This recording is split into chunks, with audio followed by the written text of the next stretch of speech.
기존의 청년 간담회는 정말 많이 있었는데요. 그렇지만 지금까지의 청년 간담회는 대체로 정치하는 청년을 불러놓고 하는 그런 좀 폐쇄된 그런 간담회였습니다.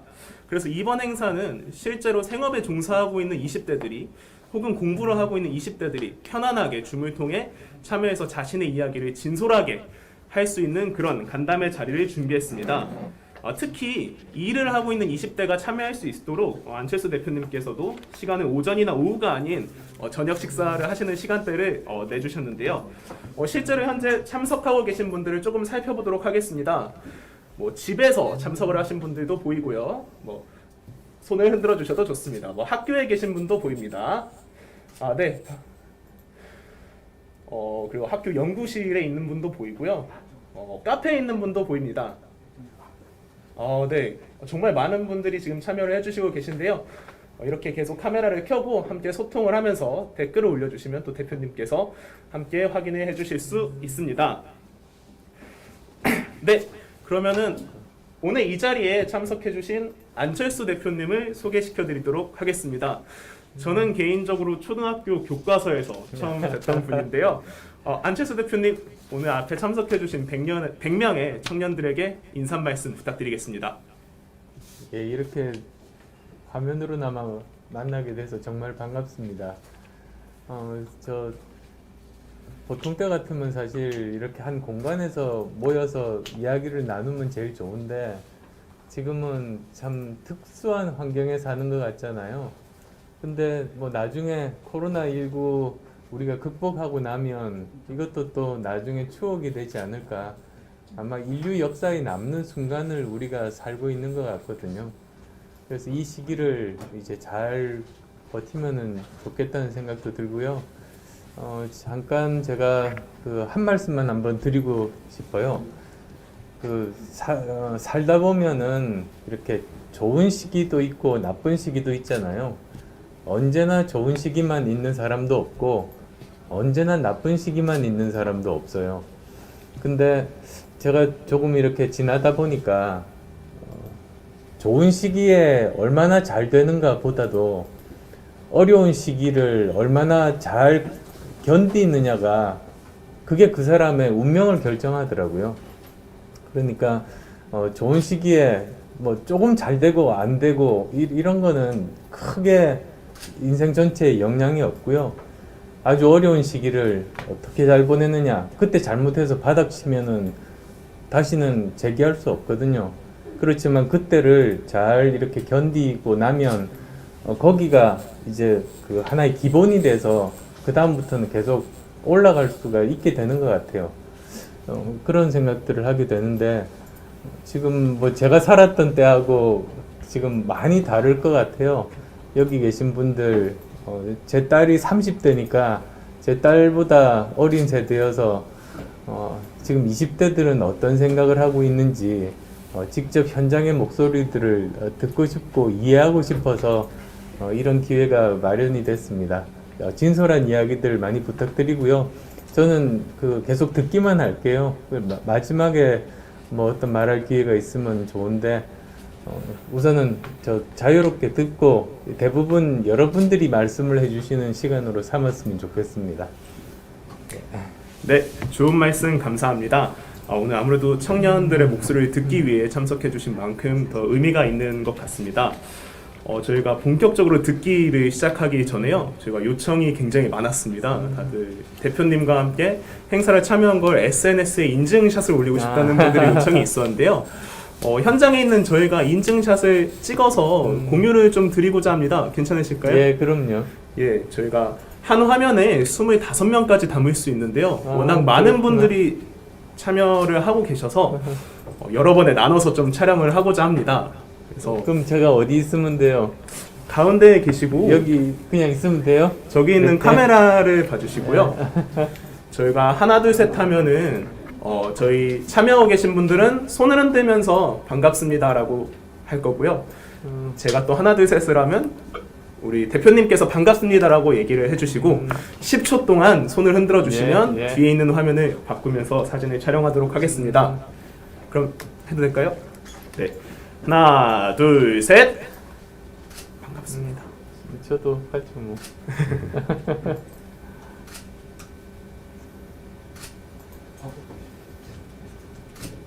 이게 예. 네, 사진 촬영을 마치도록 하겠습니다. 네. 그러면 오늘 행사를 간략히 설명을 드리면 저희는 이번에 20대를 세 가지 분류로 나누어서 준비를 해보았습니다. 바로 생업에 종사하는 20대, 취업을 준비하는 20대, 그리고 학업에 정진하는 20대 이렇게 세 가지 컨셉으로 준비를 해보았는데요. 첫 번째 순서로 20대 창업가로서 생업에 종사하고 계신 김푸른 씨를 모셔보도록 하겠습니다. 푸른 씨 잘 들리시나요? 네, 잘 들립니다. 네, 대표님께서 인사 한마디 건네주시면서 시작을 하도록 하겠습니다. 예, 안녕하세요. 네, 안녕하세요. 저는 이번 2월에 대학교 학부를 졸업하게 돼서 지금은 기술 스타트업에서 인턴으로 재직 중인 김푸른이라고 합니다. 예. 학부 시절에 저는 좋은 기회로 친구들과 함께 창업을 해볼 기회가 있었는데요. 예술 전시를 소개하는 플랫폼은 많지만 전시를 감상하고 이에 대한 이야기를 나눌 수 있는 공간이 부족하다는 문제의식에서 출발해서 저희는 예술 전시에 다녀온 사람들이 자신의 감상을 자유롭게 표현할 수 있는 플랫폼 아티움을 만들었습니다. 감사하게도 서울시에서 창업 자금을 지원받아서 저희는 다양한 시행착오 끝에 모바일 어플리케이션을 만들고 5개월 동안 약 1000명의 유저를 모아보는 경험을 해볼 수 있었습니다. 예술 전시에 관심을 가진 다양한 전공의 친구들과 함께 당찬 마음으로 시작한 저희는 결국 여러 가지 현실 문제에 부딪혀서 창업 활동을 그만두게 되었습니다. 가장 먼저 정부 지원 사업으로 진행된 사업이었다 보니 지원을 신청할 당시에 작성한 사업의 방향을 자유롭게 변경하기가 곤란했습니다.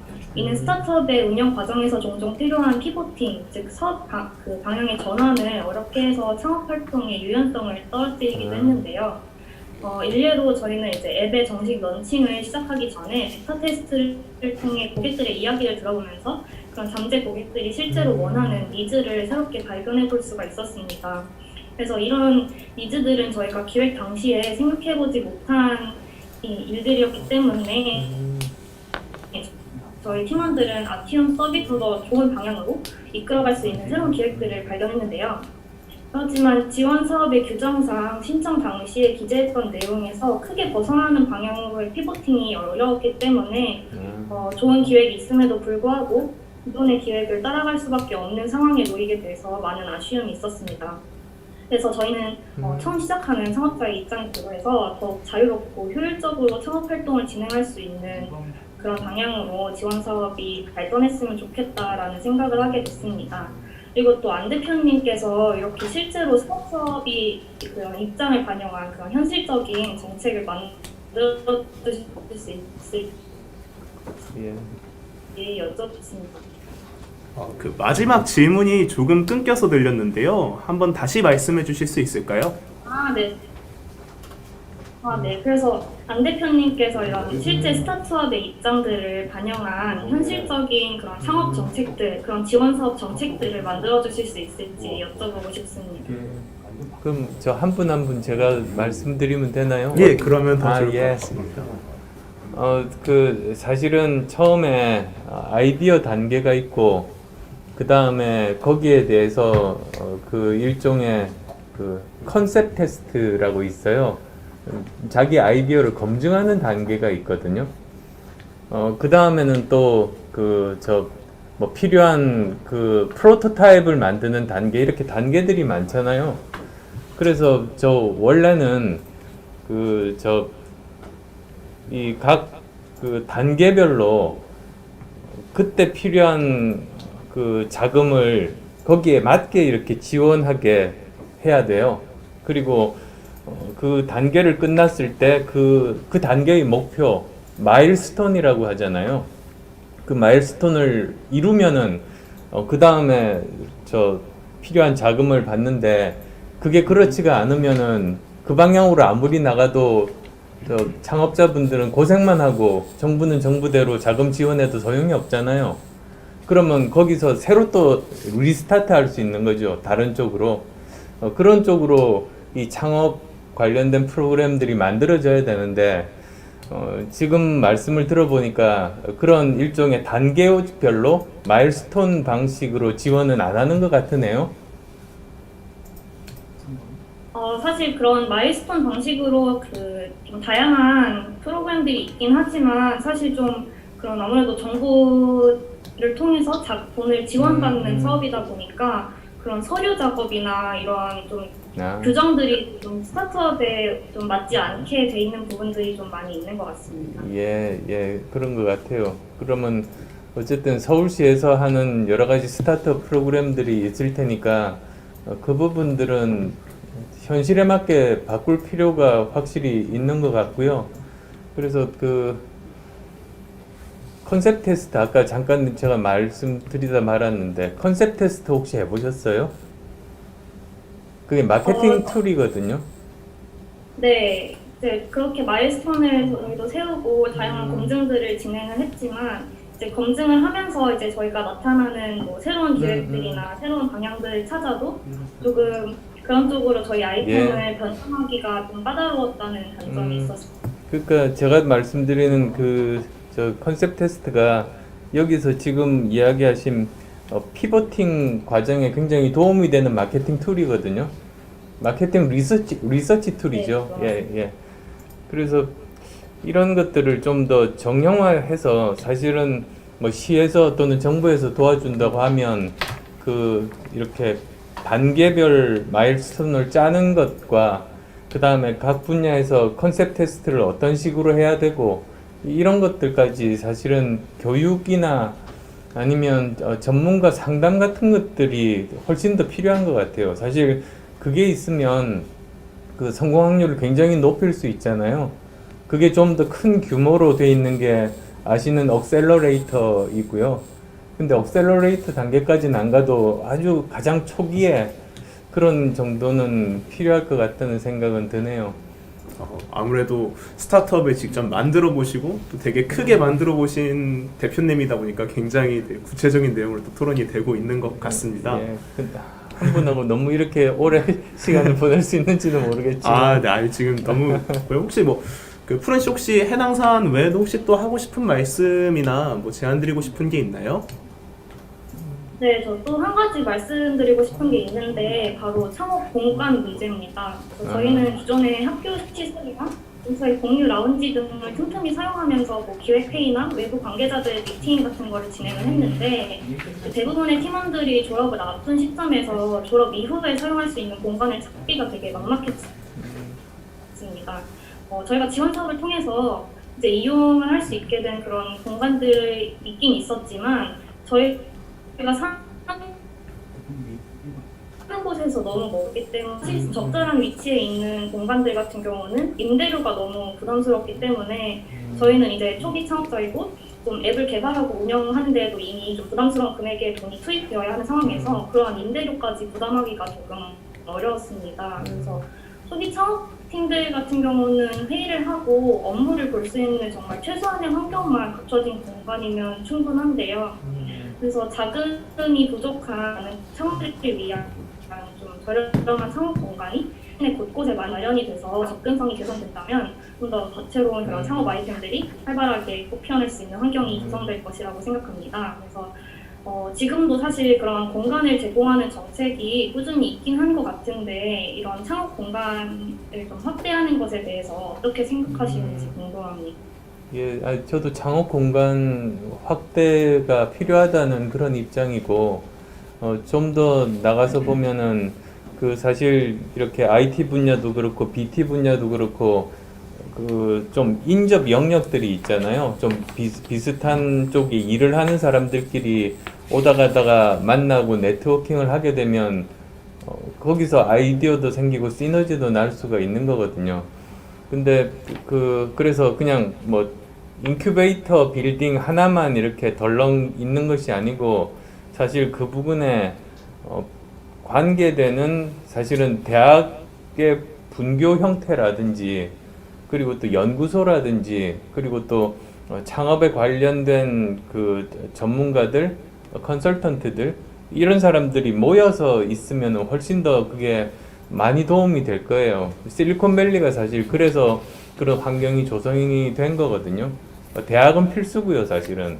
그런 데서 대학이나 기업들이 없으면은 나머지 그냥 정부에서 아무리 만들어봤자 소용이 없어서요. 그래서 지금 빠르면 이번 주 일요일 날 아니면 늦으면 다음 주 중에 발표를 준비하는 게 있어요. 그래서 그런 서울에서 좀 약간 큰 형태로 그런 인재들이 모이고 뭐 창업을 할 수 있는 그런 공간들을 찾았거든요. 뭐 관심 있으시면 한번 그 발표 기대해 주셔도 좋을 것 같아요. 네, 다음 주에 있는 발표 모두 기대해 보도록 하겠습니다.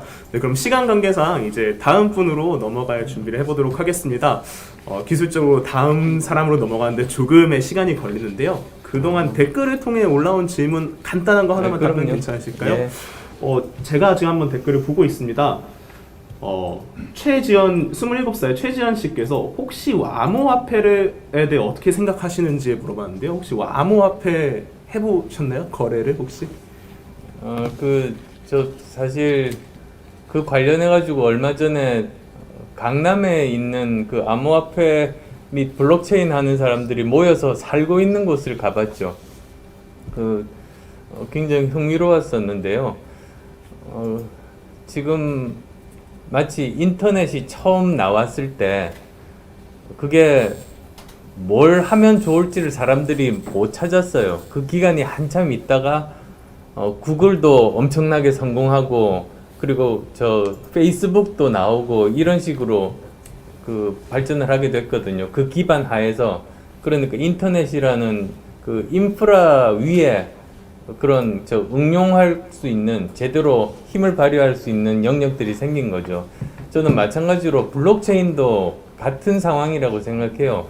블록체인이라는 그 하나의 인프라 기반이 있는데 이걸 어디에 활용을 하면 좋을지 지금은 모색하는 단계 같아요. 마치 인터넷 초창기처럼. 그런데 이게 워낙에 의미가 있는 인프라여서 이것 자체가 그 정말 파괴력 있는 어떤 응용 분야들이 저는 생겨날 거라고 믿거든요. 앞으로 가능성들이 굉장히 많고요. 그리고 저는 그럴 때 이 암호화폐가 더 가치를 발휘할 거라고 생각해요. 그러니까 지금은 어떤 제대로 뭐 킬러 앱 그런 응용 프로그램이 아직 존재하지 않는 상태에서 인프라와 암호화폐만 있잖아요. 그러다 보니까 여기에 대해서 투자하고 거래하고 이런 것만 관심이 있는데 사실은 그것뿐만 아니라 제가 말씀드린 이런 그 어플리케이션 영역들이 새로 생기면서 결합을 하면 저는 훨씬 더 파괴력이 있을 거라고 생각합니다. 네, 좋은 말씀 감사합니다. 네, 앞으로도 블록체인과 관련해서 대표님의 행보를 기대해 보고요. 다음은 배달 라이더로 활동하고 계신 박신우 씨를 모셔봤습니다. 박신우 씨 혹시 들리시나요? 마이크 음소거를 해제하고 한번 말씀해 주실 수 있나요? 영상도 프리징 된 것 같은데? 박신우 씨. 잠시 연결이 매끄럽지 않은 것 같습니다. 그럼 준비된 다음 순서를 진행해 보도록 하겠습니다. 다음 순서를 먼저 하고 박신우 씨로 돌아오도록 하겠습니다. 다음은 자영업자로 활동을 하고 계신 26살 정규식 씨를 모셔보도록 하겠습니다. 정규식 씨 들리시나요? 네, 안녕하세요. 네. 대표님 인사해 주시면서 시작해 예, 주시면 안녕하세요. 옆얼굴을 보여주고 계시네요. 제가 지금 듀얼 모니터를 쓰고 있어가지고 예. 옮기도록 하겠습니다. 그쪽이 얼짱 각도인가 보다. 네, 안녕하세요. 네, 진행하면 될까요? 예, 편히 하고 싶은 말씀해 주시면 감사하겠습니다. 네. 저는 한 달 전까지 신촌에서 작은 칵테일 바를 운영했던 26살 정규식입니다. 네, 저는 학교를 다니면서 세 개의 사업자 대표로 일을 했습니다. 첫 번째로는 칵테일바, 두 번째로는 국내외 유통사업, 세 번째로는 한류 플랫폼 사업을 진행하고 있습니다. 많은 자영업자와 같이 이제 오프라인 매장인 칵테일바가 코로나의 영향으로 매출이 2천만 원에서 300만 원까지 떨어지면서 가게 운영이 불가하게 되었고 가게를 잠정 휴업하게 되었습니다. 가게에서 나는 적자를 메꾸기 위해서 다른 사업에서 돈을 끌어다 쓰기도 하고 하면서 다른 사업에도 영향이 가기 시작했고 좀 위태해지기 시작했습니다. 그때 나라에서 소상공인 지원금이나 버팀목 자금 등을 지원해 주었고 이제 덕분에 가게도 배달을 비롯한 새로운 시도를 해볼 수 있었습니다. 물론 결론적으로는 적자를 감당하지 못하고 폐업을 하게 되었지만 지원금 덕분에 새로운 시도라도 해볼 수 있어서 다행이었다고 생각합니다. 하지만 한편으로는 저희와 같은 젊은 자영업자를 넘어서 대부분 나이가 지긋한 주변 사장님들을 봤을 때 지원금은 단기적인 물고기와 같다는 생각도 합니다. 자영업의 트렌드와 방향은 배달 또는 플랫폼으로 변화하고 있음에도 이에 적응하지 못하는 사장님들이 굉장히 많습니다. 단순히 돈을 지급하는 것도 좋지만 실질적으로 전국에 계신 다양한 자영업자가 새로운 시대에 적응할 수 있도록 돕는 것, 즉 물고기를 접는 것을 가르쳐주는 것이 중요하지 않을까 생각을 합니다. 예를 들면 배달에 진입할 수 있도록 교육을 한다거나 플랫폼을 이용한 새로운 진입이 가능하도록 하여 자립할 수 있도록 돕는 것이 굉장히 중요하다고 생각을 합니다. 혹시 관련해서 자영업자들이 실질적으로 자립할 수 있는 정책들에 대해서 어떻게 생각을 하시는지 궁금합니다. 뭐 이미 하고 있는 것들도 있겠습니다만 일단은 저 자영업 할 때 그러니까 창업을 크게 두 가지로 나누잖아요. 기술형 창업과 생계형 창업이 있잖아요. 그건 뭐 다 아실 테고요. 그래서 기술형 창업은 완전히 저 여러 가지 지원 제도라든지 이런 것들은 다르고요.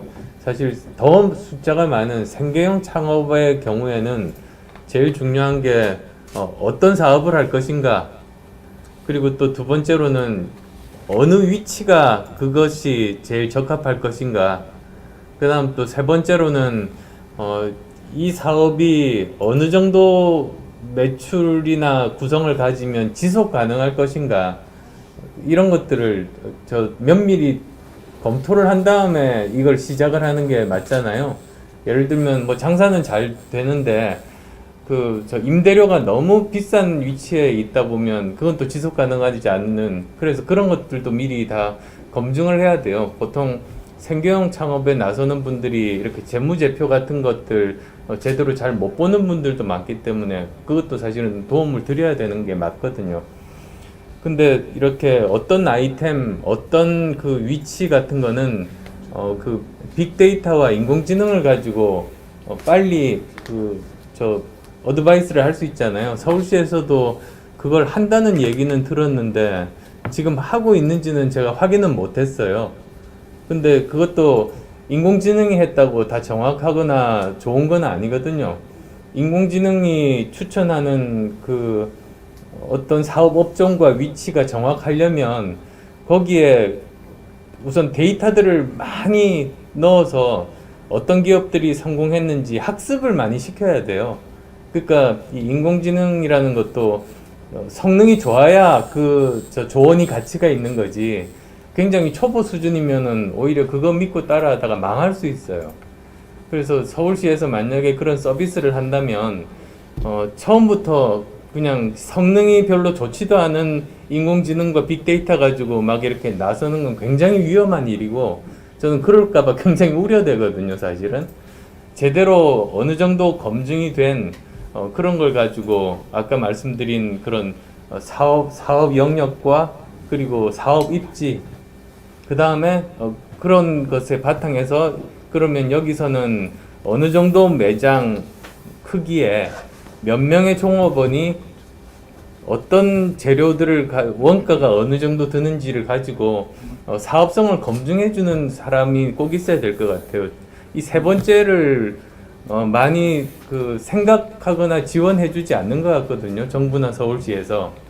그래서 뭐 저는 그런 세 가지가 가장 대표적인, 가장 필수적인 부분이라는 생각을 가지고 있습니다. 네. 그리고 혹시 또 정규직 씨께서 그 외에도 혹시 또 하고 싶은 말씀이나 다른 제안이 있으실까요? 네. 끝으로 현재 저는 한류 플랫폼을 운영하고 있습니다. 타코라고 하는 SNS를 통한 한류 콘텐츠를 제작하고 K러너라는 자체 제작 플랫폼을 이용해서 한국어 온라인 강의를 외국인에게 판매를 하고 있고 K구축보유라는 자체 제작 플랫폼을 이용해서 한국 화장품을 포함한 한국 제품들을 수출하고 있습니다. 아, 이제 초기에 학교에서 지원해주는 다양한 지원 사업들과 이제 중소벤처기업의 뭐 공동물류 사업, 문화체육관광부의 한류 지원 사업 등이 지원 사업에 굉장히 도움이 많이 되었습니다. 덕분에 전 세계 총 약 140만 명의 팔로워를 보유한 크리에이터들과 계약을 하고 자체 플랫폼은 약 4만 명의 유저를 보유하고 있습니다. 저를 비롯한 다양한 청년들이 좋은 지원 사업의 존재조차도 모르고 기회를 놓치는 경우가 그렇죠. 굉장히 많습니다. 정부에서 좋은 지원 정책을 만들면도 불구하고 적극적으로 홍보가 되지 않아서 놓치는 기회들이 너무 많습니다. 따라서 더 좋은 정책들이 많이 생기고 이를 적극적으로 더 홍보하게 되면 대한민국의 유능한 인재들이 본인의 재능들을 더 마음껏 펼칠 수 있을 것이고 이를 통해서 대한민국이 더 단단해지지 않을까 생각을 합니다. 네, 그래서 그 마지막으로는 개인적으로 말씀드리고 싶은데 코로나라는 시대가 굉장히 스타트업 대표들에게 좀 많은 영향을 미치는 것 같습니다. 원래 국내의 젊은 청년 대표들 같은 경우에는 대학이라는 네트워킹을 통해서 다양한 재능들이 모이고 비즈니스를 진행해 왔는데 즉 코로나로 인해서 젊은 세대들의 융합이 좀 느슨해지지 않았나 생각을 합니다. 그래서 이런 것들이 어느 정도 더 지원이 되게 된다면 새로운 더 많은 융합된 스타트업들이 많이 탄생할 수 있지 않을까 생각을 하고 있고요. 또 코로나로 인해서 저희와 같은 해외를 타겟으로 한 스타트업 같은 경우에는 해외 진출에 많은 지장을 받고 있습니다. 따라서 코로나 시대에 오히려 기회로 삼고 해외에 더 많은 스타트업들이 진출할 수 있도록 기회들이 많이 주어진다면 국내에 있는 많은 스타트업들이 더 탄탄해질 수 있지 않을까 생각을 합니다. 그러셔서 감사합니다. 예. 네, 좋은 말씀 해주셔서 감사합니다. 아무래도 대표님도 굉장히 많은 걸 적으면서 듣고 계시거든요. 굉장히 많은 도움을 주실 수 있을 거라는 생각이 들고 있습니다. 아까 연결이 잘 안 됐었는데요. 혹시 다시 한번 연결이 되는지 확인을 조금 해보겠습니다. 박신우 씨 혹시 지금 들리시나요? 들리시면 말씀. 네, 됩니다. 네, 그러면은 배달 라이더로 활동하고 계신 박신우 씨를 모시고 얘기를 들어보도록 하겠습니다. 네, 안녕하세요. 안녕하세요. 저는 배달 라이더 일을 하고 있는 23살 청년입니다. 저는 이제 배달의 민족이나 아니면 쿠팡이츠 이런 대기업에서 일을 하지는 않고 이제 동네에 있는 이제 배달 대행 업체에서 일을 하고 있습니다. 이제 사실 제 주변 친구들이나 아니면 이제 사회적으로도 라이더에 대한 인식이 안 좋은 것이 제일 힘든 부분 중 하나인 것 같습니다.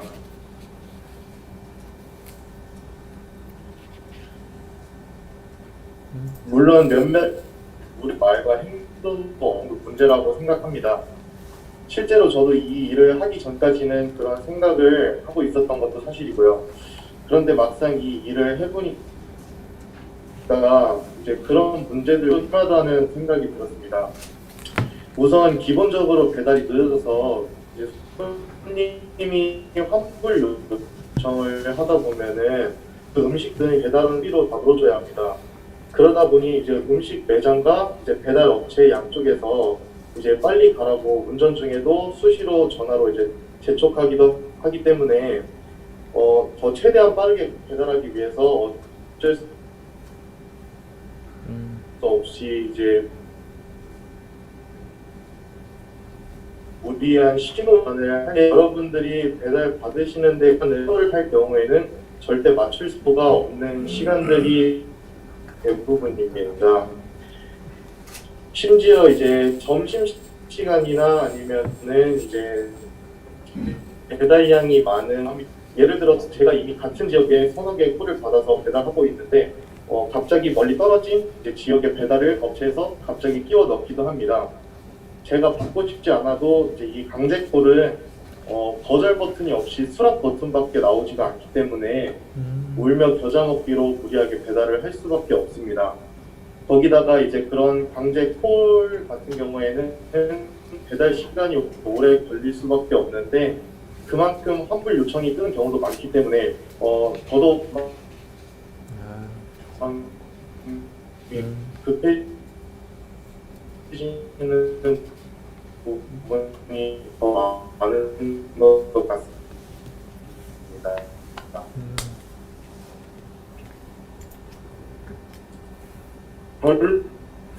개인적인 힘 때문에 우리 운전을 하는 게 아니라 하나를 배달하기에서는 업체에서 계속 제초되고 그렇기 때문에 할 수 없을 것 같습니다. 예, 제가 간단히 한번 정리를 해보도록 하겠습니다. 아무래도 배달 노동자의 입장을 직접 들어봐서 저도 새롭게 알게 된 내용이 많았는데요. 의지와는 다르게 약속된 시간을 지키기 위해서 교통 위반을 하시고 실제로도 그런 것 때문에 피해를 입는 분들도 많다는 얘기를 좀 해주셨습니다. 어찌 보면 배달 라이더 분들도 그 굉장히 약자의 입장에 서 계신데요. 그 대표님께서 혹시 이런 배달 라이더 분들에게 간단히 한마디 뭐 어떻게 하겠다 혹은 뭐 그런 말씀을 좀 해주실 수 있으실까요? 그러니까 새롭게 나타난 노동의 형태에 대해서 국가가 미리 대비를 하고 또 보호를 해줘야지 되는데 못 쫓아간 대표적인 영역이잖아요.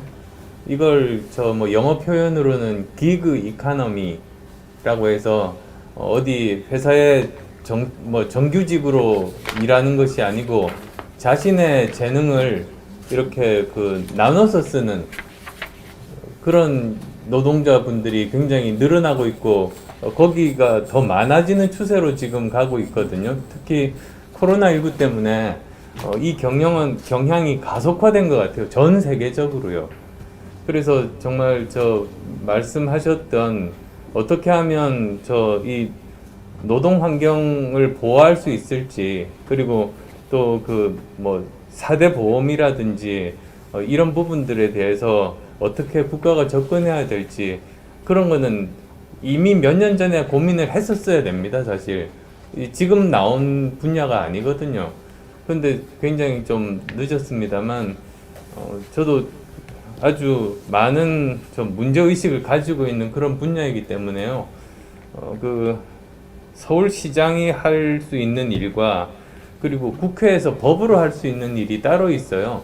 예를 들어서 4대 보험 같으면 그건 이제 국회나 정부의 영역이거든요. 그렇지만 서울시장으로서도 이런 기그 이코노미 노동자분들에 대한 어떤 부분들을 도와드릴 수 있을지 그런 부분들 꼭 고민하겠습니다. 네, 좋은 말씀 감사합니다. 대표님께서 많은 고민해 주시고 또 정책을 만들어 주셔서 더 좋은 세상이 됐으면 좋겠습니다. 네, 그럼 시간 관계상 2부로 바로 넘어가 보도록 하겠습니다. 2부는 취업을 준비하는 20대라는 컨셉으로 준비를 하게 되었는데요. 첫 번째 순서로 대기업 인턴 경험을 갖고 계신 박현아 씨를 모셔보도록 하겠습니다. 박현아 씨 잘 들리시나요? 네, 안녕하세요. 들리시나요? 예, 안녕하세요. 뭔가 살짝 소개가 잘못 나간 것 같은데, 저는 원래 서울권 대학을 다니면서 극초기 스타트업에서 인턴으로 근무했던 사람이고요. 우선 일단 이쪽 업계에 약간 시조새 같은 분이랑 대화할 수 있는 영광입니다. 시조새 뭐 화석인데 화석 같은 사람이라고. 대선배? 약간 이런 느낌이죠. 네, 우선 저는 오늘 약간 청년 취업에 대한 이야기를 하려고 하는데요. 일단 코로나로 인해서 취업이 어려워진 거는 좀 어쩔 수 없는 경제 흐름상 당연한 문제라고 생각하는데, 그래서 오늘 저는 좀 다른 시각에서 말씀을 드리려고 합니다. 우선 대학생의 입장에서 요즘 저를 포함한 엄청 많은 대학생들이 취업에 대한 스트레스가 정말 많아요. 근데 가장 큰 이유가 저는 불안함 때문이라고 생각을 합니다. 일단 애초에 안정적인 일자리라는 게 거의 불가능해지고 있잖아요. 그래서인지 뒤처지면 안 된다, 뭔가 끊임없이 발전해야 된다는 생각이 이제 뭔가 저희한테 만성적인 불안감을 이제 만드는 것 같습니다. 그래서 이런 상황에서 대학생들이 정말 열심히 살고 있는, 그러면서 진짜 끊임없이 자신을 증명하기 위해 공모전, 학회, 인턴 같은 노력들을 정말 많이 하고 있습니다. 근데 그런 와중에 이제 기업의 입장을 제가 생각을 해봤는데요. 사실 코로나 때문에 취업이 어려워졌다고는 하지만 사실 기업 입장에서도 이를 타파하기 위해서 괜찮은 직원을 구하고 싶을 거라고 생각을 해요. 대기업 같은 경우에는 채용이 어려울지언정 괜찮은 직원을 뽑았다면 적당량의 일을 주고 그거에 맞는 임금을 주고 있습니다. 하지만 사정이 조금 다른 초기 스타트업의 경우에는 괜찮은 직원을 싸게 부려야 되는 상황이 오는 거죠. 이 과정에서 피를 보는 게 전 인턴이라고 생각을 합니다. 자신을 증명하기 위해서 이제 혈안이 되어 있는 대학생들은 조건을 따질 여건이 되지 않아요. 그래서 앞서 말씀드렸듯이 저는 극초기 스타트업에서 근무를 했었는데요. 당시에 저는 주 4일 근무로 계약을 했었고 그 이유는 남은 3일을 제 부족한 점을 채워서 더 발전하기 위해서였습니다. 하지만 입사 후에 저는 한 주도 4일만 일한 적이 없습니다. 근데 말이 4일이지 출근해서 4일 일하고 집에서 3일 해야 되는 이런 악조건 속에서 초과한 근무 시간에 대해서는 봉급에 대한 논의조차도 없었고 저조차 이제 배우는 입장이니까 아직 1인분 못하니까 라는 이유로 좀 합리화를 하게 되었던 것 같아요. 근데 이제 퇴사를 하고 생각을 해보니까 이게 정말 꼭 이렇게 배워야 되는 걸까? 라는 생각이 들더라고요. 솔직히 이제 실제 기업에서 일해보는 것만큼 많이 배울 수 있는 경험도 없다고 생각을 하는데 그렇다고 이렇게 초과 근무랑 말도 안 되는 봉급을 받으면서 일을 하는 것도 부당하다고 생각을 들었어요. 하지만 또 기업 입장에서는 1인분도 못하는 인턴한테 이제 제 월급을 주고 싶을까? 근데 그것도 아니라는 생각이 드는 거예요. 그래서 이 부분이 진짜 나라에서 해결해 줄 수 있는 부분이다라는 생각이 들었고 이러한 이유를 일정 수준에서 한다면 어떨까 하는 의견을 뭔가 조심스럽게 제안을 드리고 싶고요. 뭔가 그렇게 된다면 더 많은 청년들에게 일자리 기회가 주어질 수 있을 거라고 생각합니다. 그리고 또 말도 안 되는 열정 페이를 하면서 이게 이제 초과 근무를 제한할 수 있는 정책도 마련된다면 좋을 것 같습니다. 감사합니다. 네, 마지막으로 그 끝으로 해주신 말씀이 굉장히 인상 깊은데요. 이런 인턴이 취약한 입장이다 보니 그럼 열정 페이를 제한할 수 있는 혹은 그런 거를 막아줄 수 있는 좀 시의 정책이 있으면 좋겠다고 말씀을 해주셨습니다. 이 부분에 대해서 그 대표님 혹시 간단히 말씀해 주실 수 있을까요? 예전에는 사실 인턴 제도가 없었거든요. 이게 그 옛날부터 있었던 제도가 아니에요. 옛날에는 저도 안랩을 95년에 창업을 했을 때는 그 직원들이 이제 취직을 하게 되면 수습 기간이 있는 거죠. 사실 석 달 정도. 그리고 그때 일도 배우면서 본인의 자질도 증명하고 그래서 자연스럽게 이제 정직원으로 넘어가게 되는 그런 형태잖아요. 근데 인턴이라는 제도는 그 수습 기간만 하고 그냥 회사를 나가야 되는 그런 형태 아니겠어요. 그러니까 이게 참 여러 가지 어려운 상황이기 때문에 생긴 제도인 것 같기는 해요. 그렇다고 또 당장 일을 배워야 되는 입장에서 특히 대기업 같으면 경력직만 거의 뽑잖아요. 그러니까 보통은 그 어떤 IT 분야의 중소기업에 취직을 해서 일을 배우고 그 다음에 어느 정도 일을 잘하는 경력직이 되면 또 이제 대기업에 취업하기가 더 쉽고 요즘 점점 그렇게 되는 것 같거든요. 예전에도 보면 안랩에서 와서 일을 배운 다음에 그 다음에 뭐 삼성전자라든지 이렇게 다 취직을 다들 하더라고요. 근데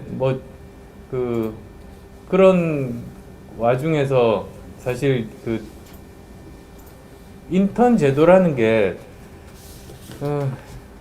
원래 취지하고 좀 다르게 이렇게 활용되는 것 같아요. 사실 인턴 제도라는 게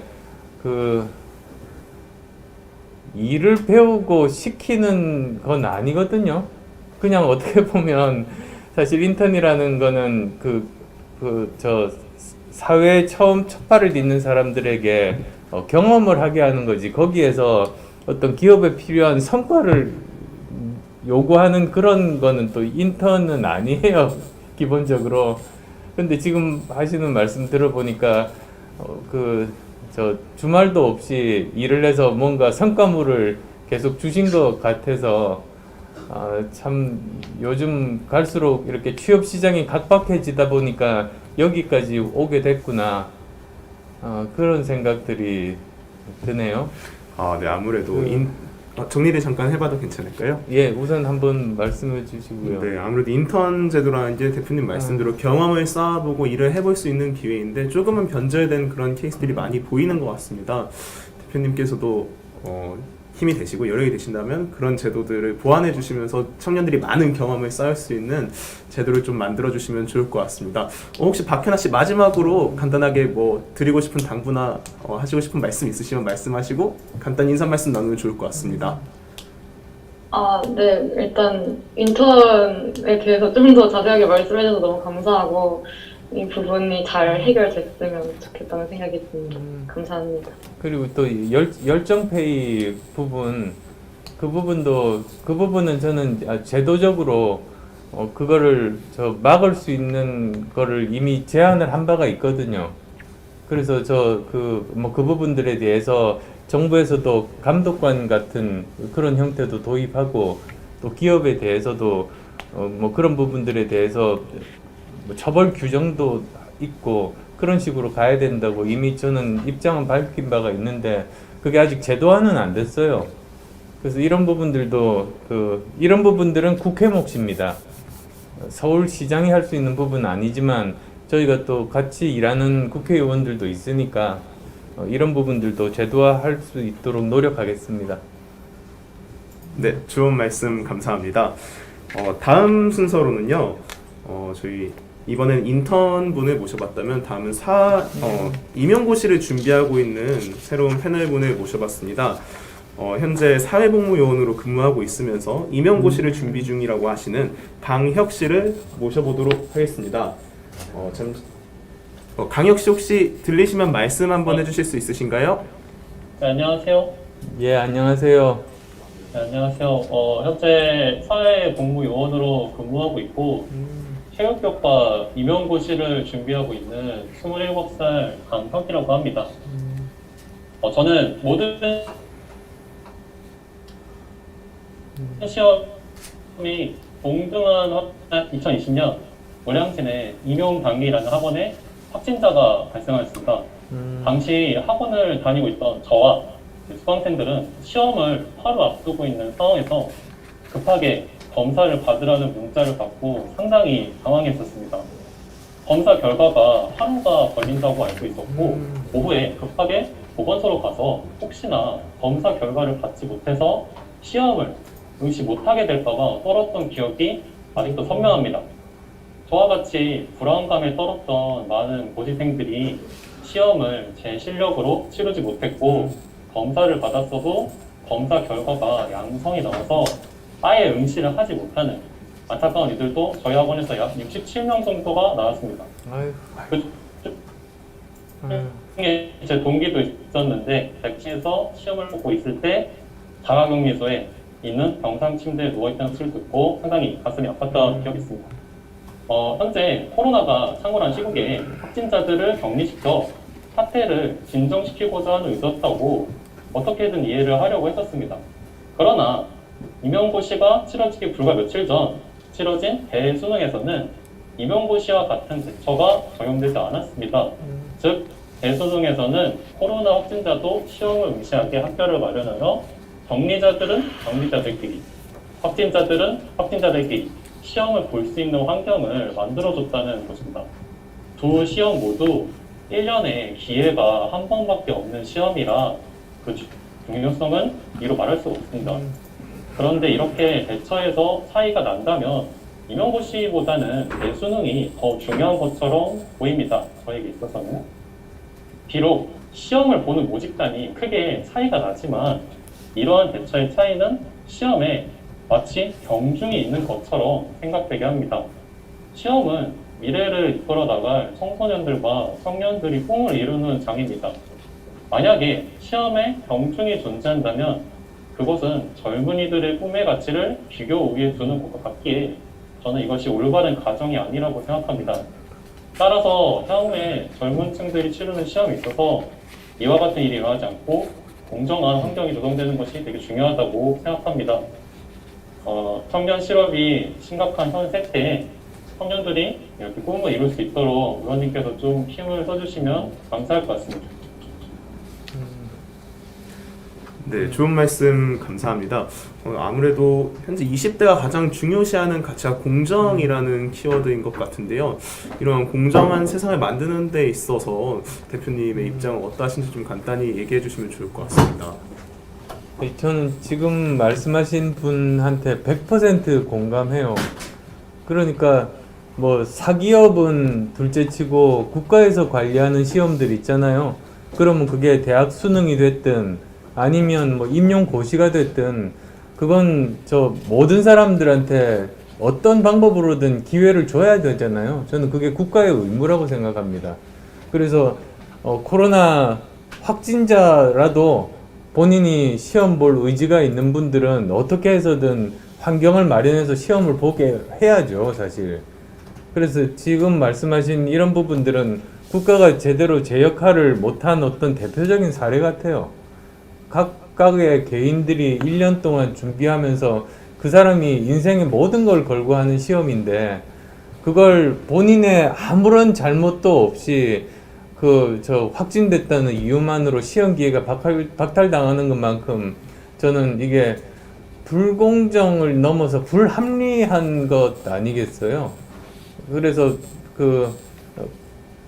국가에서도 사실 이렇게 하면 안 되고 또 서울시에서 만약에 제가 정말 시장이 된다면 서울시에서 치르는 어떤 고시들에 대해서는 꼭 무슨 방법을 써서라도 뭐 예산이 필요하다면 예산을 써서라도 확진자분들도 의사가 있는 분들은 다 시험 치게 해드려야 된다. 그게 제 생각입니다. 네, 좋은 말씀 감사합니다. 아무래도 되게 많은 분들이 놀라셨던 일인 만큼 이런 얘기를 또 직접 듣게 되니까 또 굉장히 새로운 것 같습니다. 강혁 씨, 혹시 마지막으로 대표님께 하고 싶은 말씀이랑 인사 한마디 부탁드리겠습니다.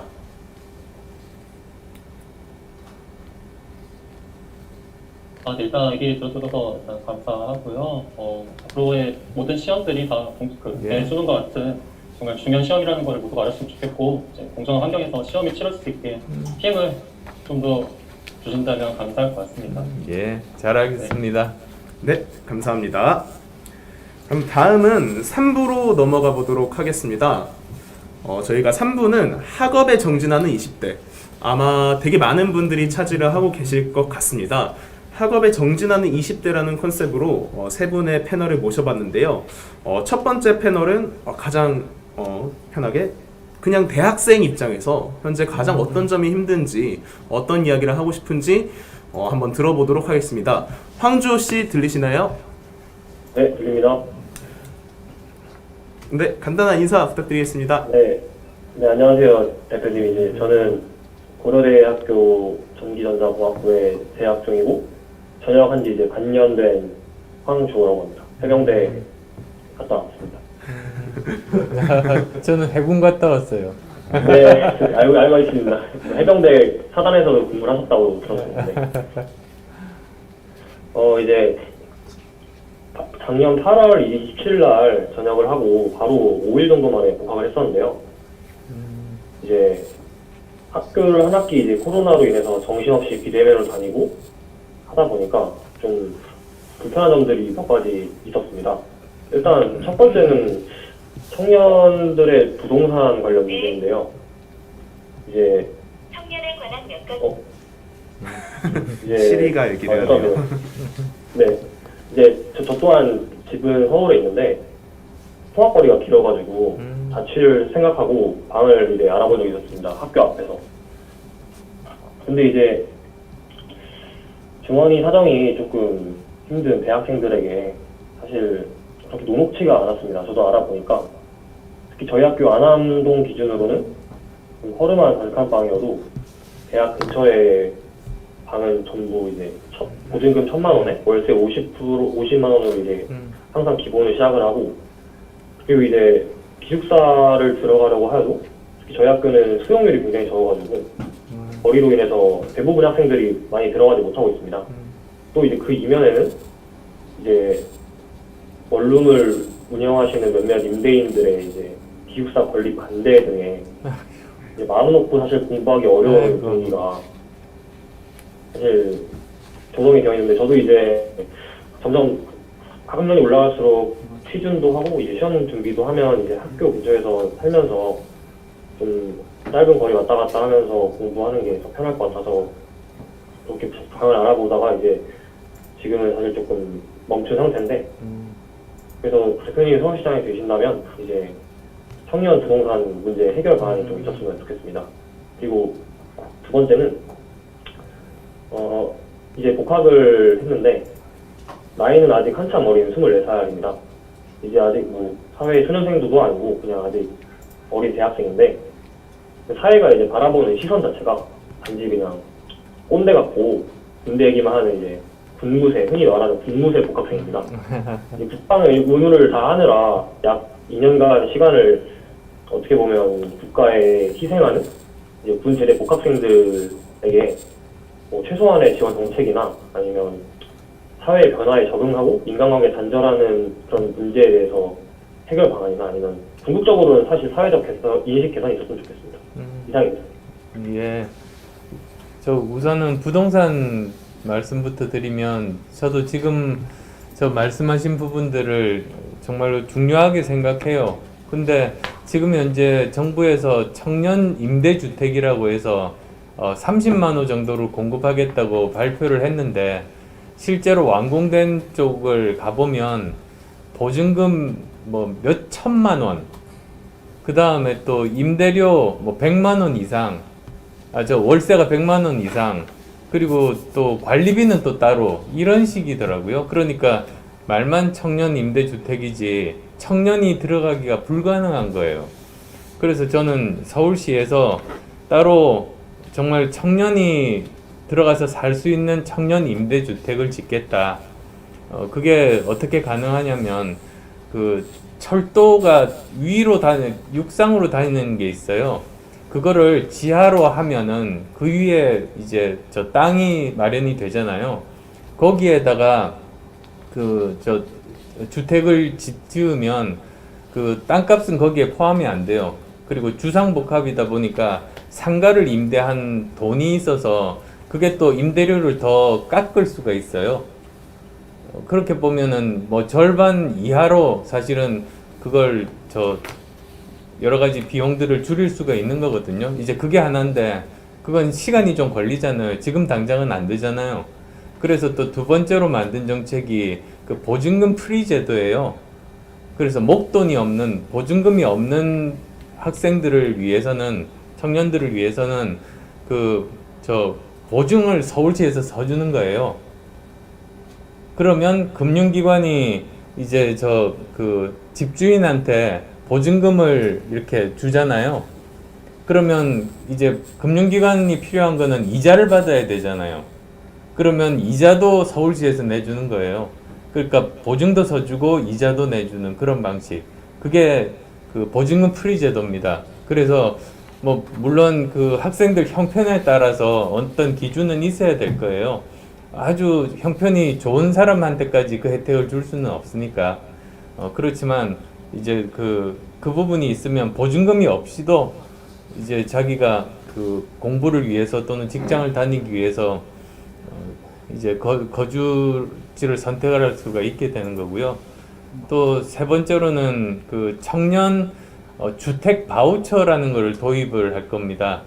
그거는 뭐냐면 월세를 지원하는 건데요. 보통 뭐 청년 임대주택 같으면 월세가 보통 10만 원 전후 정도가 되거든요. 관리비가 한 10만 원 정도 전후가 돼서요. 그 정도를 그 주택 바우처라는 거를 통해서 관리비에 대한 지원, 이런 정책들이 있다는 거, 그걸 말씀을 드리고 싶어요. 그 다음에 그 군대에서 나와서 뭐 여러 가지 뭐 사회 인식의 문제라든지 뭐 그런 문제들을 말씀하셨는데, 제일 모델로 삼고 싶은 것이 그 이스라엘입니다. 이스라엘은 거기는 보면 뭐 남성뿐만 아니라 여성도 의무 복무거든요.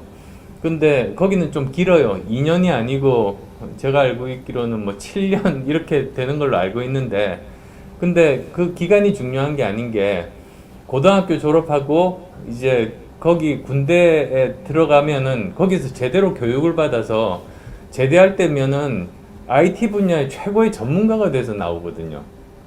그래서 보통 보면 자기가 자원에서 뭐 모든 군대가 그런 건 아니고 딱 그런 군대가 있더라고요. 거기에 가서 제대로 교육받고 나와서 IT 창업해서 성공하고 미국에 상장하고 그게 굉장히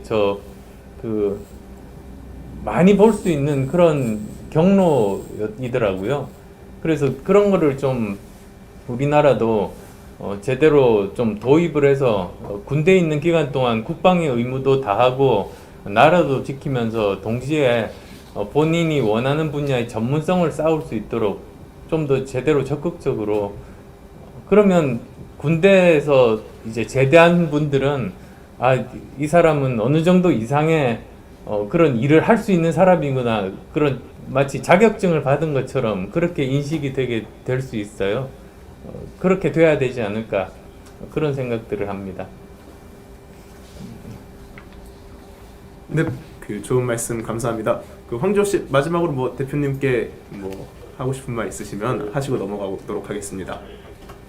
예, 대표님 책을 한 번 본 적이 있었는데, 이제 사실 그동안 걸어오신 길이 의사 출신, 서울대 의대 출신의 의사에 알렉 소장의 이제 교육자, 그리고 이제 정치인을 하고 계시는데, 저는 이제 각 분야에서 인정받는 직종 그리고 성공해서 항상 최고의 성과를 내고 또 이제 미련 없이 다른 분야에 도전하는 모습에 깊게 감명을 받고 있습니다. 감사합니다. 네, 감사합니다. 네, 그럼 다음으로 넘어가 보도록 하겠습니다. 다음도 대학생 중에서 저희가 섭외를 했는데요. 이번에는 조금은 특별한 전공을 하고 계신 바이올린을 전공하고 계신 방서우 씨를 모셔보고자 합니다. 혹시 방서우 씨 들리시나요?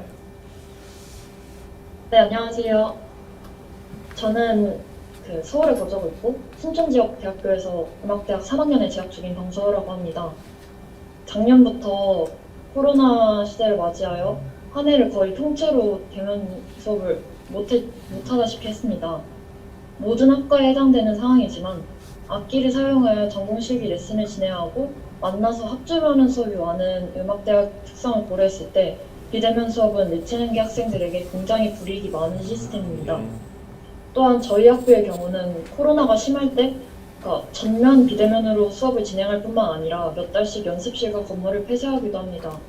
그럼에도 이번 학기에 납부한 등록금의 1%에 해당하는 약 4만 원을 반환받기도 했습니다. 음악대학 등록금에는 분명히 연습실, 합주실, 홀 등의 시설 사용 비용과 필수 비용 등이 많이 포함되어 있을 텐데 등록금이 정확히 어떻게 책정되는지, 반환이 된다면 얼마나 반환이 되는 것인지 그 기준이 모호해서 답답해하는 친구들이 많습니다. 예술계 종사자분들에게도 조금이나마 정책적인 지원이 이루어지고 있는 것으로 아는데 정책의 사각지대에 있는 예술계 대학생들에게도 많은 관심을 가지고 섬세한 정책 지원이 이루어졌으면 좋겠습니다. 네, 좋은 말씀 해주셨는데요. 혹시 대표님 코멘트를 좀 해주실 수 있으실까요? 이게 사실은 저 대학 입장에서도 보면 학생들이 등교를 하지 않으면서 거기 빌딩에 대한 강의실에 대한 그 관리 비용이 절감이 되고 뭐 전기세, 수도세 이런 것들이 안 들잖아요. 그러니까 대학에서 그 등록금을 온라인 수업을 하면서 예전에 대학의 모든 시설을 자유롭게 쓸 때하고 똑같이 받는다는 것은 말이 안 됩니다. 그런데 더 큰 문제는, 그러면 이건 대한민국 대학 전체의 공통적인 현상이니까 이럴 땐 교육부가 나서야 돼요. 교육부가 나서서 그 각 전공별로 그 어느 정도 그러면 등록금을 반환해야 되는지를 미리 다 정해주고, 거기에 대해서 또 대학이 그 재정적으로 어려운 대학들도 있으니까 거기에 대해서는 또 정부에서 지원을 하고 이런 식으로 해야 되는데, 모든 것에 간섭하는 교육부가 이번 일은 완전히 빠졌어요. 너희들이 알아서 하라. 그래서 결국은 대학과 학생들끼리 싸우게 만들고 그냥 뒤로 빠져 있어요. 이게 정부가 좀 해야 되는 그 말도 안 되는 일입니다, 사실. 정부가 나서서 이런 건 중재하고 교통 정리하고 힘든 사람들, 학생들이나 학교에 지원을 하고 그러려고 교육부가 있는 건데, 이번 같은 경우는 전혀 아무런 일도 사실은 하지가 않은 거죠. 거기에 대해서도 저는 비판도 하고 주장도 했는데 결국은 뭐 제대로 이렇게 하고 있지 않다 뭐 그런 생각이 들고요.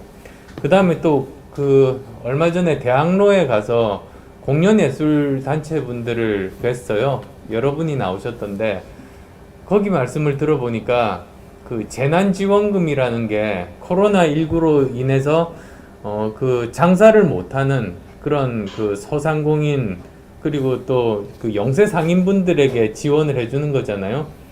그런데 공연예술단체는 예외래요. 공연예술단체야말로 그 뭐 무대 같은 데서도 그 공연장에서도 사람들을 제대로 못 받아서 공연을 하면 할수록 적자를 보게 되는 코로나19에 가장 재난적인 상황을 당했는데도 재난지원금은 대상이 아니라고 하는 거라요. 그래서 그것도 사실 참 어이가 없는데 아마 아시겠지만은 그 독일 같은 데서는 거기는 여러 가지 공연이라든지 오페라라든지 이런 예술에 대한 시민들의 참여나 관심이 굉장히 많잖아요. 근데 코로나19로 해서 한참 이렇게 공연을 못하고 연습을 못하고 이렇게 학교도 마찬가지고 하다 보니까 이 사람들이 시민들로부터 그 자원자들을 모아서요. 큰 이런 공연장이나 연습장에 자리에 앉게 했대요. 처음에는 다 촘촘하게 모든 좌석을 빠짐없이 앉게 하고 두 번째로는 한 칸씩 띄었을 경우 그 다음 뭐 두 칸씩 띄었을 경우 이런 몇 가지 경우에서 그 공기가 어떤 방향으로 흐르는지 이런 거를 연구를 했답니다. 그래서 그 코로나19 감염 확률이 제일 낮은 그런 형태들을 찾아가지고 권고를 한 거예요. 이렇게 하면은 공연장이나 연습장에서 활동해도 된다고 허가를 해주는 거죠. 그런 거를 해야 되거든요, 사실. 근데 그것도 지금 주장을 했는데 아직 그 국가에서 제대로 못 하고 있어서 사실 뭐 K 방역이 뭐 자랑스럽다 뭐 이렇게 생각하는 분들도 좀 계신 걸로 알고 있는데 저 같은 전문가 입장에서 보면 굉장히 모자란 점들이 너무나 많이 눈에 띄고요.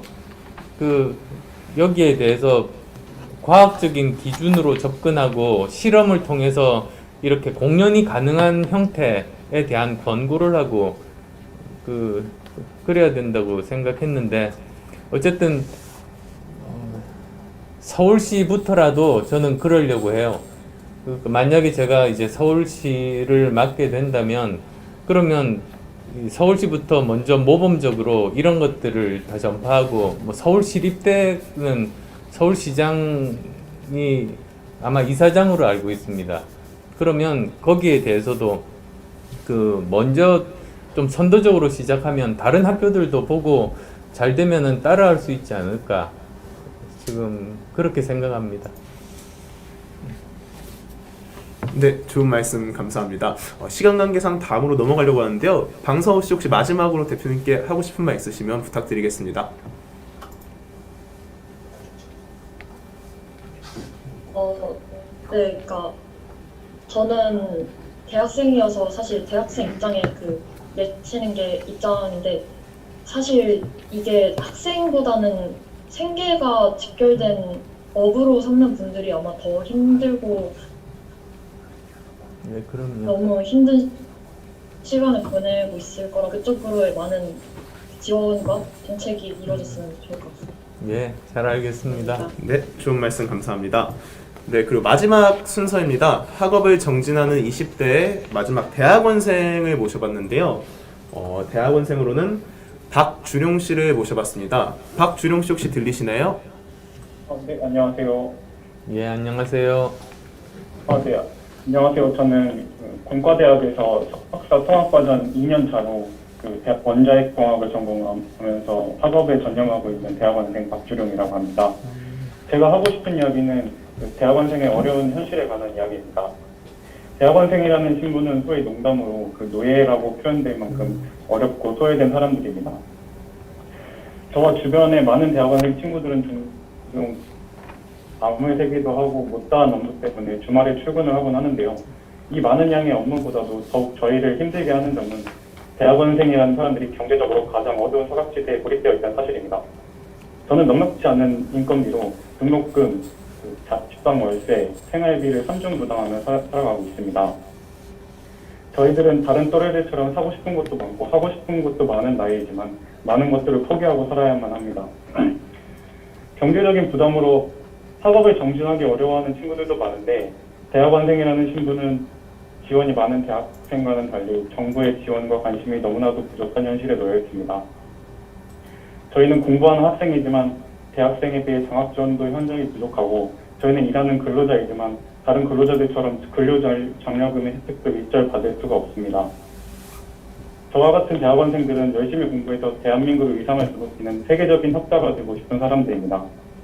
누구보다 큰 꿈을 꾸고 싶지만 가장 소외된 저희들을 위한 정부의 지원과 영향을 합니다. 존경하는 남춘수 대표님께서는 저희 대학원생들의 어려움을 잘 이해해 주시려 믿고 있습니다.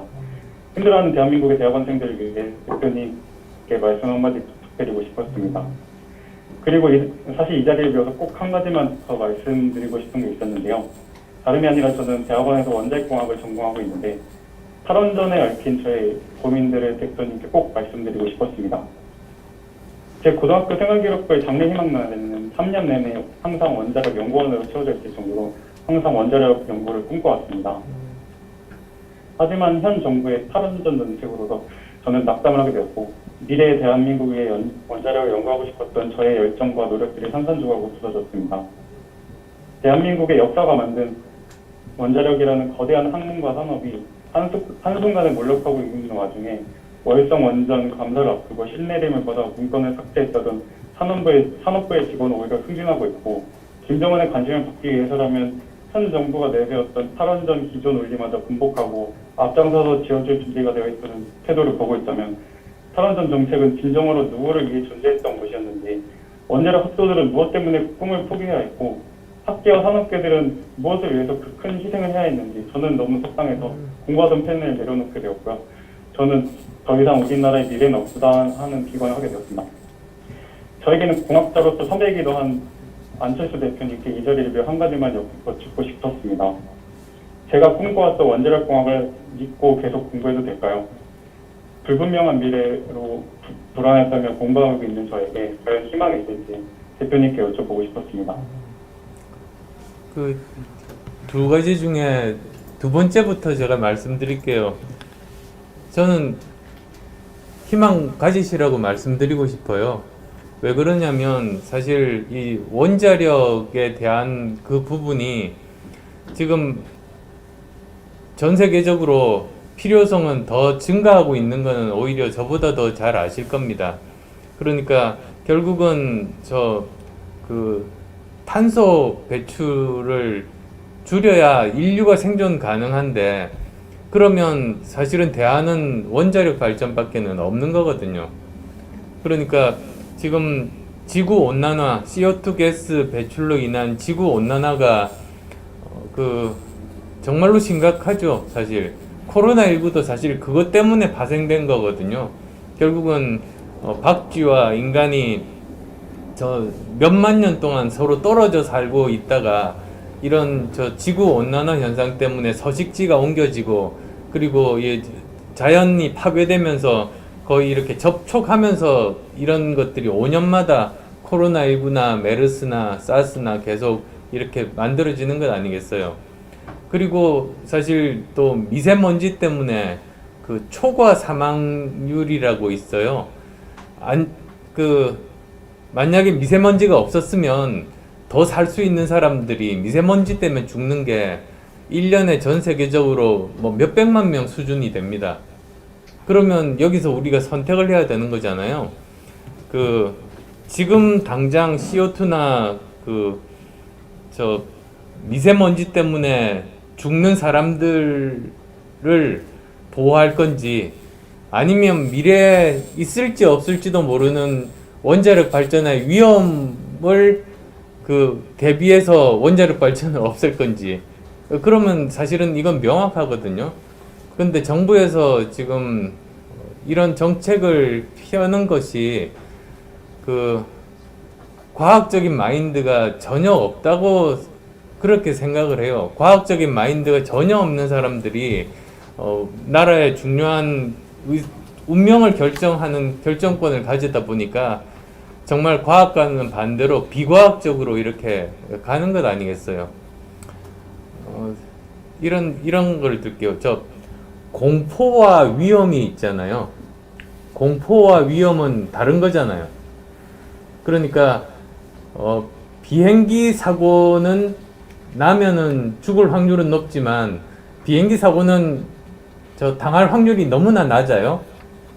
대신에 그 자동차 사고는 그 훨씬 더 많이 저 잘못하다가 뭐 가면은 자동차 사고 날 수 있는 거잖아요. 즉 이렇게 객관적으로 보면 어느 게 더 위험한가? 그러면 자동차 사고가 비행기 사고보다 더 위험하죠. 근데 공포라는 관점에서는 사람들은 자동차 사고보다는 비행기 사고에 더 공포감을 느끼게 되거든요. 이 모순에서 발생하는 것 같아요. 그래서 실제로 위험은 적은데도 비행기 사고에 대한 공포를 가지고 있는 것처럼 이 미세먼지나 CO2나 이런 부분에 대해서 결국은 이 원자력 발전에 대해서 사고 확률은 굉장히 낮은데 이 공포감을 가지고 있는 걸 이용을 해서 그냥 이렇게 탈원전 정책으로 가는 것 아니겠어요. 근데 이게 저는 오래 가지 않을 거라고 봅니다. 그러니까 이 저 탄소 배출 줄일 수 뭐 2050년까지 뭐 그걸 목표로 삼는다고 얼마 전에 현 정부에서 발표했는데 그거는 저 다른 방법으로는 불가능하고요. 제가 있었던 그 독일에도 보면은 독일이 신재생 에너지들을 많이 쓰고 있습니다만 신재생 에너지라는 게 바람이 불다가 안 불 수도 있고 또 저 태양이 쬐다가 밤이 되고 하면은 전력 생산은 뚝 떨어지잖아요. 들쭉날쭉한데 그걸 이렇게 저 최소한 어느 정도 이상은 유지시켜 주는 거는 두 가지 중에 하나죠. 저 그 화석 연료로 발전을 시키든지 아니면 원자력으로 시키든지. 근데 화석 연료라는 게 CO2 배출하고 미세먼지로 지금 당장 수많은 사람들을 죽이고 있으니까 그러면 오히려 더 그 안전도를 굉장히 높인 이제 저 그 원자력 발전 쪽으로 갈 수밖에 없는 게 저는 그게 트렌드라고 봐요. 전 세계적인 트렌드를 한 나라가 거스를 수는 없거든요. 저는 이제 그렇게 생각합니다. 지금은 힘드시더라도 오히려 계속 본인이 정말로 좋아하고 열정을 가지고 잘할 수 있는 분야 열심히 하면 저는 길이 뚫릴 거라고 저는 그렇게 믿습니다. 그 다음에 또 뭐 두 번째로 아까 처음 물어보신 대학원생에 대해서 뭐 정부 지원이나 관심 같은 게 부족한 이 부분도 뭐 저 미국 대학을 보면 거기는 특히 이공계 대학원생들은 그 학비뿐만 아니라 생활비까지도 보조가 되잖아요. 그 영어로 스타이펀드를 받거든요. 그러면 그걸 가지고 뭐 거기는 기숙사도 많으니까 학비는 이미 보조받고 스타이펀드로 기숙사비 내고 나머지로 생활이 되는 거예요. 그러니까 연구만 하면 이렇게 되는 환경이고 그게 결국은 그 대학 전체로도 나라 전체로도 도움이 된다. 그 철학에 기반한 것이거든요. 그런데 우리나라는 말씀하셨듯이 대학생 쪽만 이렇게 저 집중이 되고 있고 대학원생에 대해서는 거의 뭐 관심도 없는데 이런 분들이 바뀌지 않으면 우리는 영원히 저 선진들 과학 수준에 저는 못 쫓아갈 거라고 봅니다. 그래서 저 이런 부분들도 그러니까 이게 저 오늘 20대 분들 말씀 나누다 보니까 지금 제가 드리는 말씀을 아는 사람들이 정치권에 거의 없어요. 스타이펀드가 뭔지 뭐 저 부터 해서 참 정말 기가 막히고 막막한데 이게 다 왜 그런가 하면 전문가들이 정치를 안 해서 그래요. 그러니까 저 사실 개인적으로 보면 정치를 하는 게 하루하루 굉장히 힘들거든요. 저는 정치 안 해도 할 일이 굉장히 많아요. 그런데도 굳이 제가 정치를 하는 이유가 여기 와서 보니까 이대로 그냥 놔뒀다가는 아무것도 해결을 못 시키겠더라고요. 아는 게 없어서. 사람은 아는 만큼 보이는데 뭐 아는 게 없으니까 보이는 것도 없는 거지 사실은. 그러니까 이런 정말로 중요한 하나하나들을 해결할 생각도 없어요. 그래서도 저는 더 악착같이 이런 부분 하나라도 바꿔야겠다고 생각하는 소명의식, 사명감 때문에 지금도 이제 정치를 하고 이번에 서울시장에 도전을 하는 겁니다. 그래서 예, 힘내십시오. 반드시 세상은 좋은 쪽으로 바뀔 거예요. 네, 큰 힘이 되는 말씀 정말 감사드립니다. 네, 좋은 말씀 감사합니다. 방금까지 마지막 패널분의 이야기를 들어보았는데요. 끝을 내기 전에 저희 지금 참여하고 계신 약 100여 분의 게스트분들이 댓글을 통해서 여러 가지 말씀을 해주셨는데요. 앞에 있는 화면을 보면서 댓글에 있는 청년들의 말을 한번 확인해 주시고 답변을 주실 수 있는 부분은 좀 빠르게 답변을 주실 수 있으실까요, 대표님? 처음에 암호화폐는 제가 말씀드린 것 같고, 저는 찍먹 좋아해요. 저는 찍먹파. 그게 부먹하다 보면 나중에 소스를 버리는 게 아깝더라고요. 그래서 찍먹으로. 그리고 남은 소스는 또 다른 데 쓰면 되니까. 그 다음에 보자. 학창 시절에 어떻게 공부하셨냐요? 나요면은, 저는 의과대학이니까요. 의과대학은 암기만 하면 돼요. 근데 이게 인간의 한계를 넘는 정도로 외워야 되거든요. 그러니까는 본과 1학년 때 해부학이나 생리학이나 뭐 이런 거를 배우는데 영어 원서가 이렇게 두꺼워요. 근데 그 다음에 본과 2학년으로 올라가면 그때부터는 이제 병리학이라든지 또는 세균에 관련된 거라든지 바이러스 이런 걸 배우는데 책 두께가 2배가 됩니다. 이제 본과 3학년에 올라가면 본격적으로 임상, 내과, 외과, 소아과를 배우는데 책 두께는 똑같은데요. 1, 2권, 2권을 해야 돼요. 한 과목당. 그 정도로 하는데 보니까 암기는 하는 만큼 늘더라고요. 그러니까 이게 딱 정해진 게 아니고요. 용량이 정해진 게 아니고요. 암기를 하면 할수록 거의 끝없이 늘어요. 그러면서 이렇게 외우게 되는데, 그래서 제가 경영대학도 다녀보고, 공대도 다녀보고, 그리고 의과대학도 다녀봤잖아요. 그런데, 공부 양으로 따지면 최고의 정점이 의과대학 공부입니다. 그 정도만 말씀드릴게요. 네, 또 조금씩 더 내리면서 혹시 한두 개 더 말씀해 주실 수 있으시면 마라톤 시작을 한 이유라고 돼 있는 것 같으네요. 네. 마라톤 시작이요. 마라톤 하는 사람들 좀 계실 수도 있는데 막 뛰면은 발바닥이 너무 아프잖아요. 그래서 마음 아픈 게 잊어버려요. 그래서 마라톤을 시작했어요. 너무 괴로운 마음을 잊으려면 뛰면은 아파서 다 잊어버리게 되더라고요. 그게 저는 시작이어서 그 어려움을 극복하는데 저한테는 굉장히 도움이 됐습니다. 또 한두 개만 더 혹시 답변해 주실 수 있을까요? 예. 지금의 대표님이 20, 30대 청년 안철수에게 해주고픈 조언이 있다면 무엇이 있을까요? 저는 시도하는 게 중요한 것 같아요. 그러니까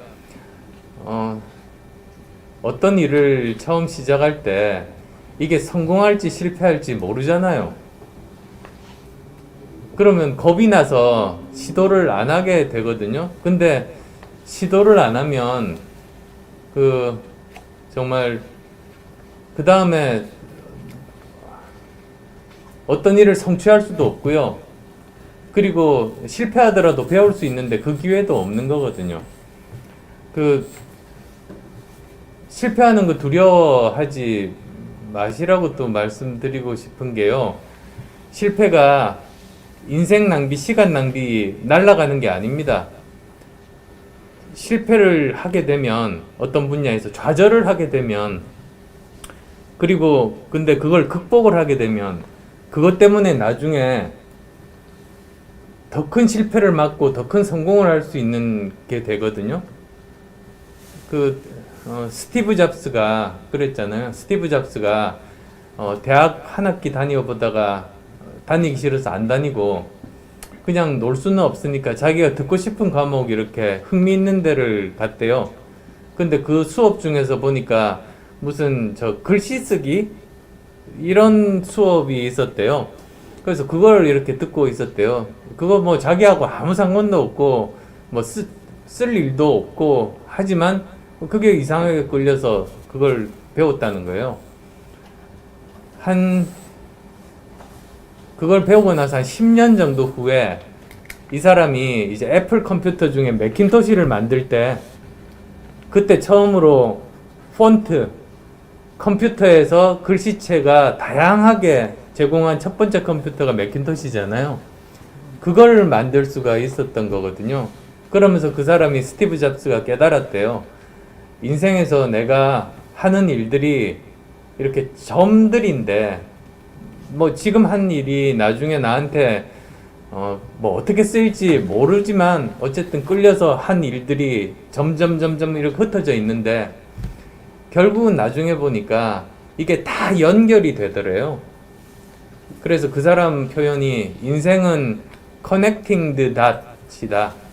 인생이란 건 자기가 지금까지 살아오면서 흔적을 남긴 점들을 잇는 과정이 인생이라고 하는 거거든요.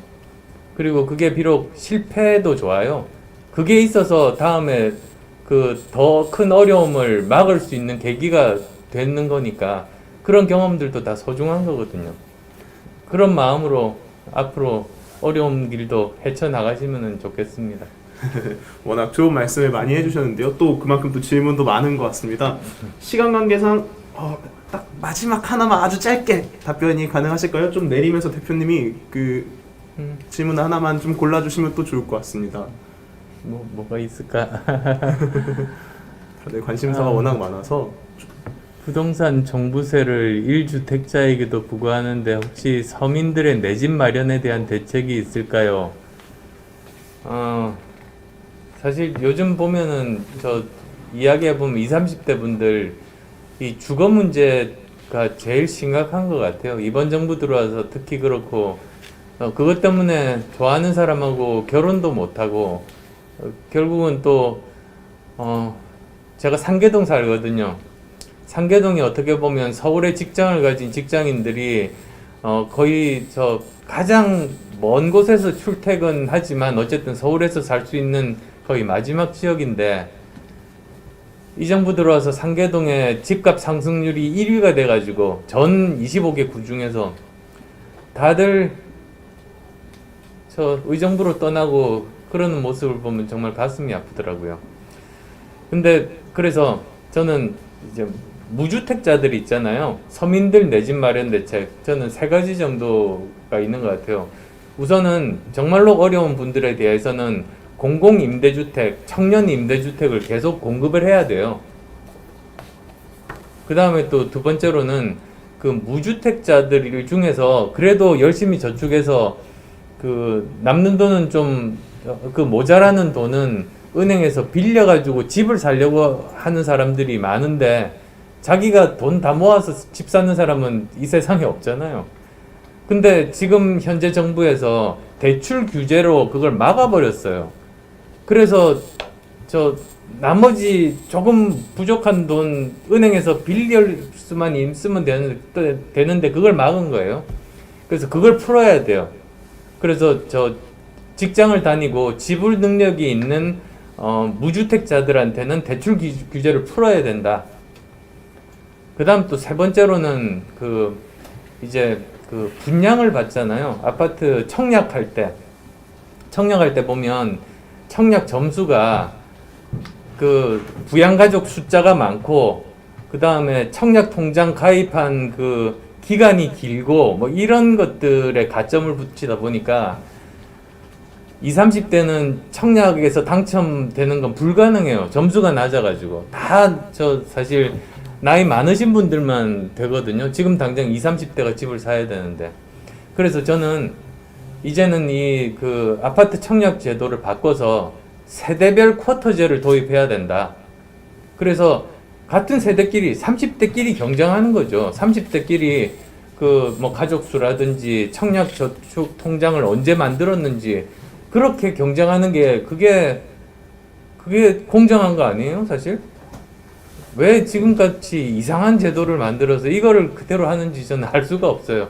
그래서 세대별 쿼터제를 도입해서 30대는 30대끼리, 40대는 40대끼리 그렇게 경쟁해서 그래도 이렇게 노력한 사람이 들어갈 수 있어야죠. 청약에 당첨될 수 있어야지. 저는 이런 거 꼭 하고 싶어요. 좋은 말씀 감사합니다. 올려주신 댓글에 굉장히 날카로운 지적도 있었고 다른 제안도 있었습니다. 저희가 이러한 제안들은 모두 저장을 해서 안철수 대표님께 꼭 직접 전달을 드려서 정책에 반영될 수 있도록 하겠습니다. 행사를 마무리하려고 하는데요. 대표님 마지막으로 20대들한테 응원의 메시지 하나 남겨주시면서 행사를 마무리하도록 하겠습니다.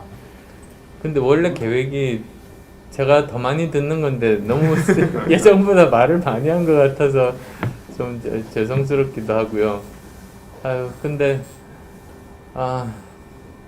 제가 20대 때 이렇게 생각해 보면 그게 어떻게 살았는지, 제가 의과대학 대학생이면서 의료 봉사활동을 했거든요.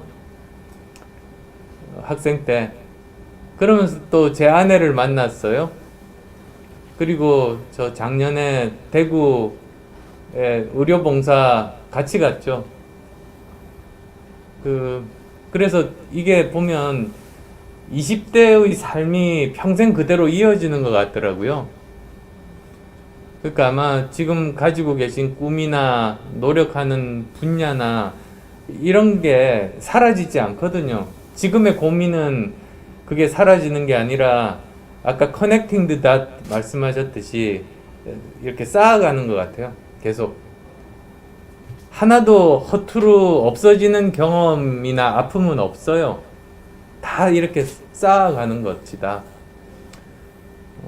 그것만 이렇게 마음속에 가지고 계시면 그러면 좀 힘든 일도 견딜 수 있으실 것 같고, 그래도 너무너무 힘들면은 저처럼 뛰세요. 다리가 너무 아파서 마음 아픈 거를 잊어버리게 돼요.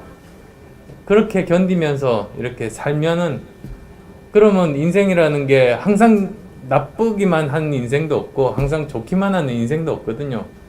그러면 또 좋은 시절이 오고 그렇게 될 겁니다. 예, 힘내세요. 감사합니다. 그럼 이걸로 오늘 함께 준비했던 안철수와 함께하는 20대 줌톡 행사를 마쳐보도록 하겠습니다. 앞으로도 이런 자리 많이 마련해서 많은 청년들과 소통해 주실사 좀 부탁을 드리고 싶은데 혹시 괜찮으신가요? 저는 좋습니다. 네, 그럼 앞으로도 이런 행사 많이 준비해서 20대의 의견이 대표님께 잘 전달되고 또 정책에 반영될 수 있도록 하는 행사를 준비해 보도록 하겠습니다. 그럼 끝으로 잘 가라고 한마디 해주시면서 행사 끝내도록 하겠습니다. 예. 여러분 감사합니다.